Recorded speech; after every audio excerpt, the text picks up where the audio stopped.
Hey everybody, Genome Gaming here. Just come at you with another Marvel Strike Force beginners video. Most specifically, beginners free-to-play video, but really, a lot of these videos will have lots of interplay between either Guppy, Minnow, Whale, Status Crack, whatever, whoever's getting started. But it's definitely more pertaining to people who can't afford to just buy their way into the upper echelon characters right away. So today's subject is going to be kind of an addendum to the last video I made. The last video that I made had to deal with raids. Someone who's newer to raids might not know like all the little nuances and intricacies, and basically I was filling out which characters you need to get rid of first or control the most dangerous characters in raids. But in this one, I want to get a little more into a couple of opponents that you need to handle with finesse. And if you handle them the right way, you can leave them for later, and they won't, interrupt your game plan too much. So let's go ahead and get into it. I've selected a few of the ones that I think bear mentioning. It's about 6 of them here. Once again, most of these aren't too specialized. You probably see them fairly regularly in raids. Hela is probably the one exception on this list that you don't see a ton of. But let's talk about how you deal with these characters. Okay, first off, Hela is a beast. You don't want to run across her too often, but when you do, it's best to know how to handle her. Really, what you got to watch out for is twofold. For one thing, it'd be nice if you can get the tank, if you have a tank on your raid team, to taunt before she can actually disrupt you, but that's not always the case. But whatever the case may be, the real problem with her is Greg, her summon, right? Because depending where it is, every time you attack this thing and kill it, it's going to heal her up and rewind your time bar, right? We don't need that. That's really bad.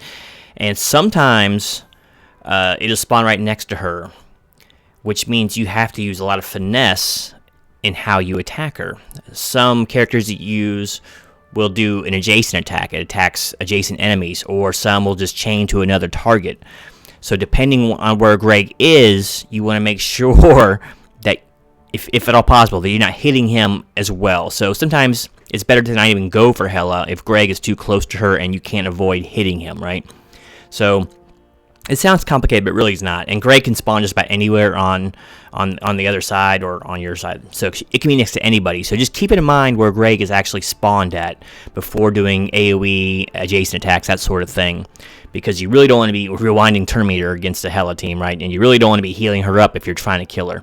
So if you're going to kill her, lots of single target damage is usually best. And if that character has a chance of chaining even, sometimes it's better to not even try it if they're not a super high damage character, and to go for somebody else and maybe leave Hela for last if possible. She's dangerous to leave up, but then again, once her, at least in raids, once her ultimate is used up, she's usually not too huge a threat unless she really starts messing with your tank, but usually the AI is not smart enough to do that.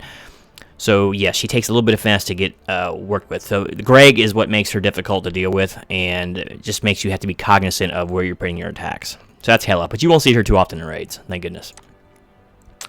Now here's a character you're going to see all the time in raids. In fact, most of these other characters that I have listed, you'll see all the time. So Hulk. Hulk is a pain to deal with, but if you leave him up, he's not too bad.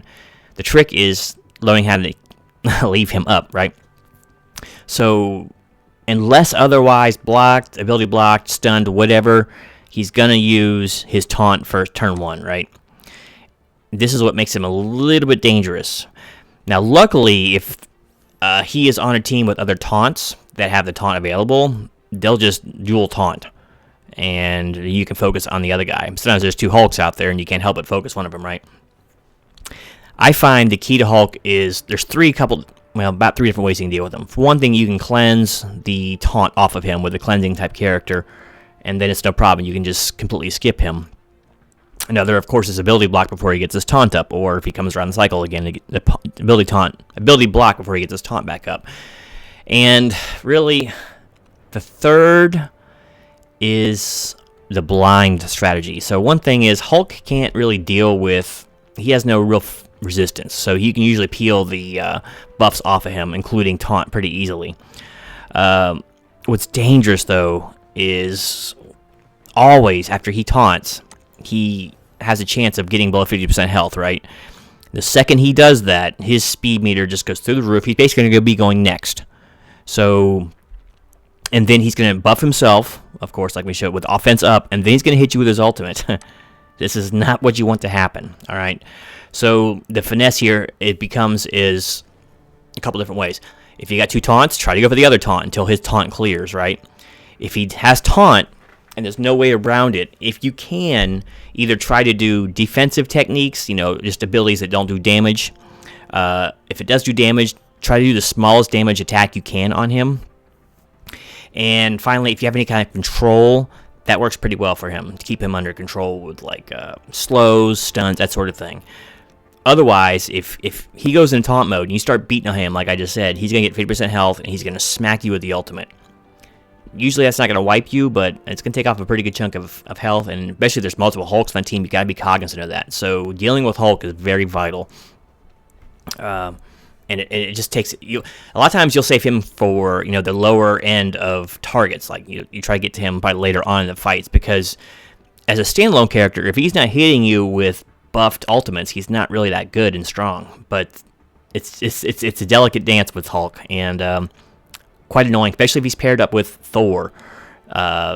Keep that in mind. If Thor is on the team with Hulk and you're pounding into Hulk with the taunt up, but Thor's going to eat you alive with retribution attacks. So just something cognizant of. So Hulk is not thoroughly dangerous, but he can hit you and hit you hard, especially since the AoE is like adjacent. It can kill characters that are in the red or even like low yellow pretty consistently, especially with the offense up. So yeah, it's just the delicate dance of him between 50% and the taunt. Basically, you want him to hit his ultimate if he ever hits it at your own leisure, right, when you're ready for it. It can be done, but you got to do some work, right?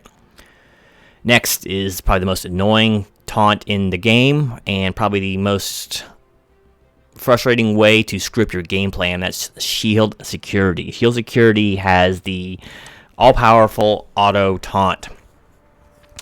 It's really bad when he's with shield characters, and most of the time when he is on the raid enemy team, he's going to have shield characters with him, so he's going to be getting defense up. This is bloody annoying as heck. Auto taunt is incredibly powerful, so you got to know how to deal with this guy. It's kind of a crappy way to do it. One of the ways to deal with him is actually try to burn him down before he gets his taunt and his defense up, if possible, going. It sucks throwing big attacks into a tank, but sometimes you got to do it because he will just mess your plan and day all up.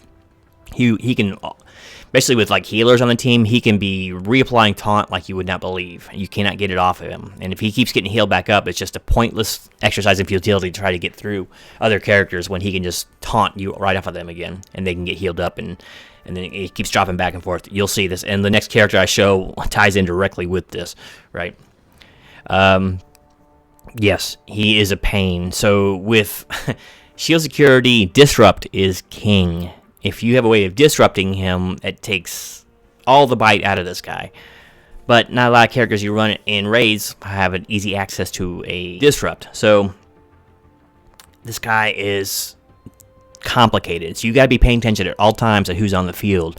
That's why you got to be careful with auto teams. Like, if your auto team doesn't grossly overpower the content and you got guys like Shield Security, man, you're going to be in for a rough day probably, because he can really mess you up.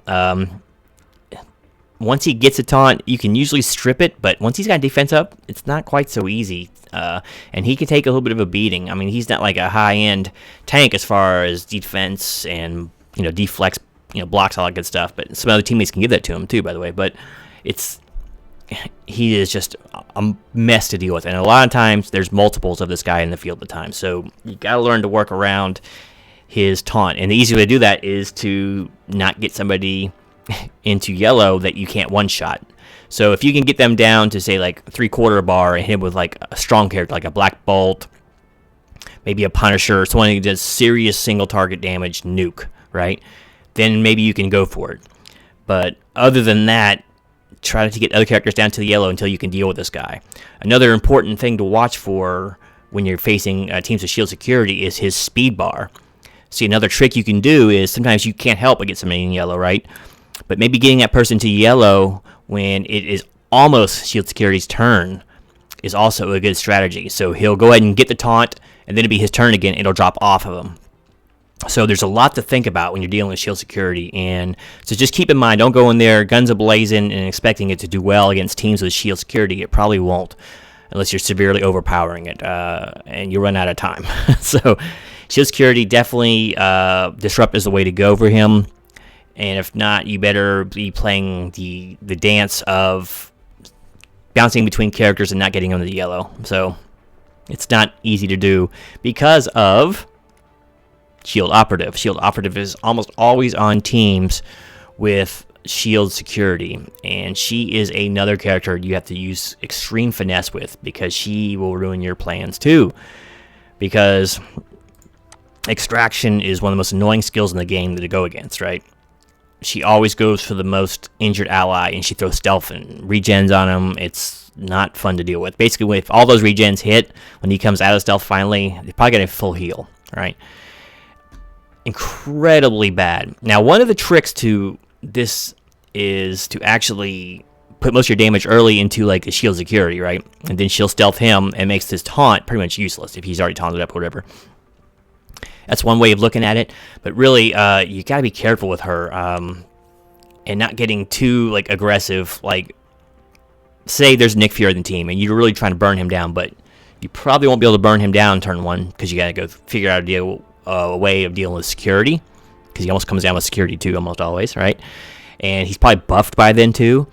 So at most 3 attacks on Fury, and it probably won't kill him in a raid scenario.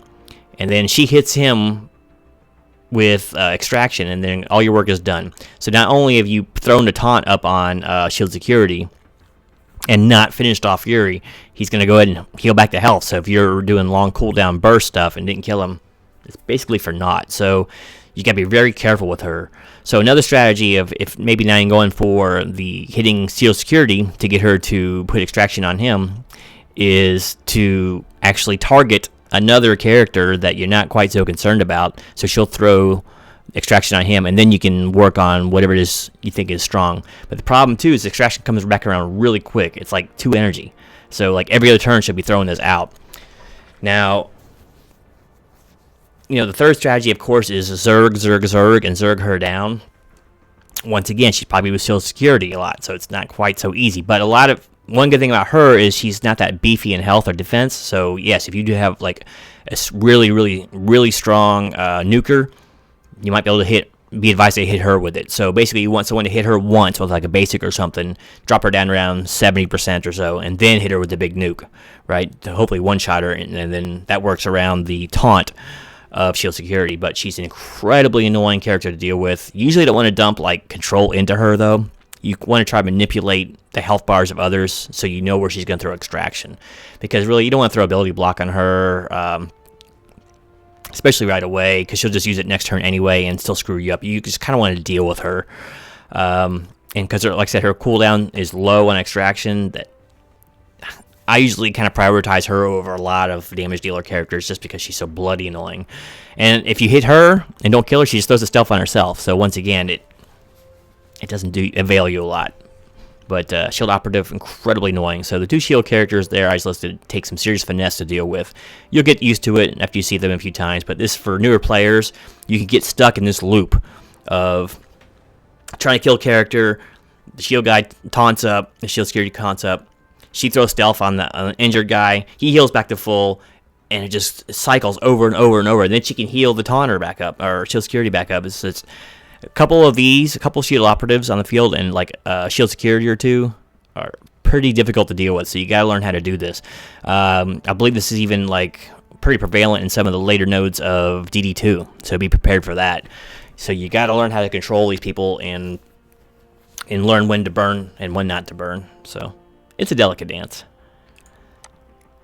Next character is Groot, aka the guy I almost always leave till last, right? This guy, you usually don't want to kill him. There's some characters out there in the game where it's iffy if you want to kill him, like Ghost Rider. I still usually am a proponent of killing him because his retribution damage is too high to be taking the whole fight. But Groot's like the opposite. Now, Groot is annoying to leave up because he has a cleanse, he has defense up for other characters, he buffs Rocket, who is along with her a lot of times. He can taunt when Rocket's around and things like that. Annoying character, but you can still deal with him. right? Nothing that he does is usually going to hinder you too badly. So I'm usually of the idea of leaving him behind until last, because when he dies, let's get all the way to the end here, which is usually maxed on the computer, right? Like, he's gonna like revive. He's going to put defense up on everybody. He's gonna put a couple of death proofs on everybody. It's not good. Like, he's one of those characters, when he dies, he actually does things. And especially if he's on a board full of other minions or characters, you don't want to be killing him first, because he's just going to buff them, like, and you'll never get through them. You'll get through them, but I mean, it's just going to make it that much harder to do. If you time it with Groot of when to kill him, if you're not going to kill him last, just try to time it to where there's less characters on the field that will benefit from his death, right? And a lot of what he does deals with the Guardians, too. So that makes other Guardians prime targets before getting to Groot. Rocket being the prime example, and Star-Lord. Those two, get rid of them, because they can both do big damage, and they can, and in Star-Lord's case, he can amp up his allies, and he can also control you a bit with blinds and all that. So Groot is another finesse character, and then, like I said, I usually use him for last. He's pretty beefy, and here's another problem, too. Is be prepared if you're getting low on time to have Groot ruin your day, because I have seen him res 3+ times in a row, and he comes back with like 25% health, defense up, comes back with death proof. It's bloody annoying. He's the most resi character in the game as far as when the computer's handling him. Much worse than like Deadpool or Wolverine. It's crazy how much this guy can res, and so be cognizant of that too, because this guy can really kill you on time. So don't take for granted, like, if you have like 30 seconds left, that you'll be able to get this guy down and finish the node. You need to go fast, fast, fast. Don't be screwing around. And that's a lot of times, auto can get you and then through these things by making it go faster. But then again, sometimes auto wastes attacks on like buffs and stuff that you don't need when you just need to attack. But Groot, another guy needs serious finesse, right?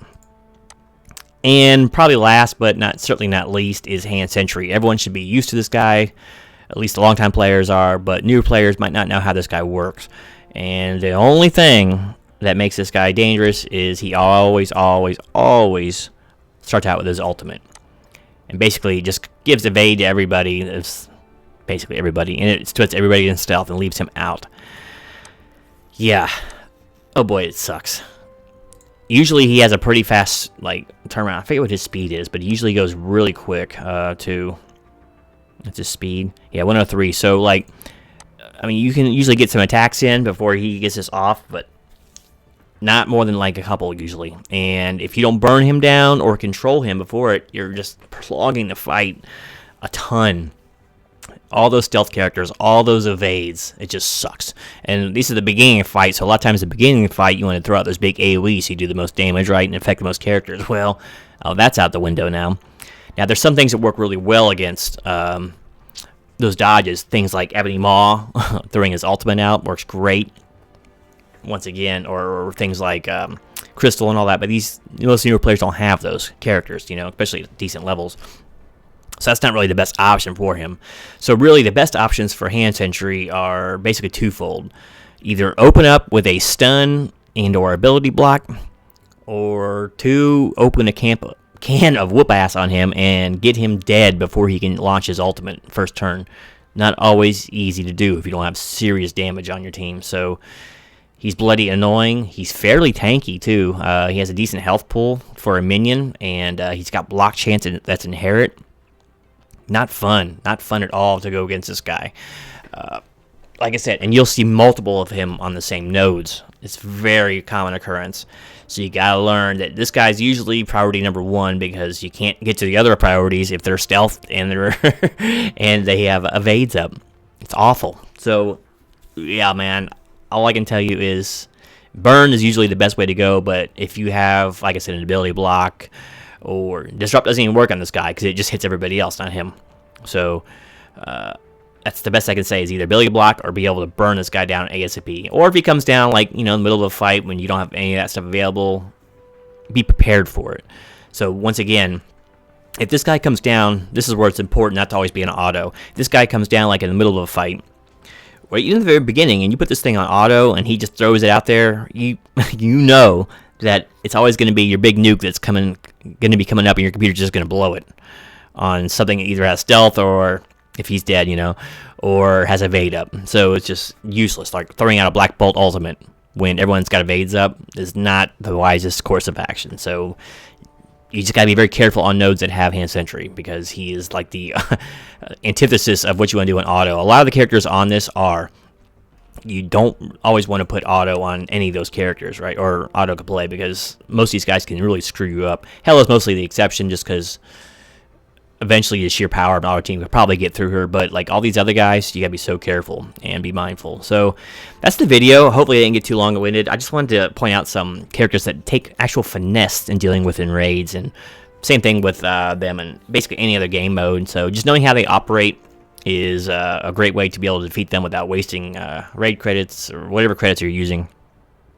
And hopefully this is helpful to someone. So yeah, let me know what you think down in the comments below. If this was something that you didn't realize before or never dealt with before, I just want to help people out. That's basically the whole premise behind this channel. So especially people getting started, because I had no idea. So it just takes trial and error. So yeah, let me know what you thought of the list up here, and I'll see you on the next video. All right, until next time, this is Genome Gaming, out.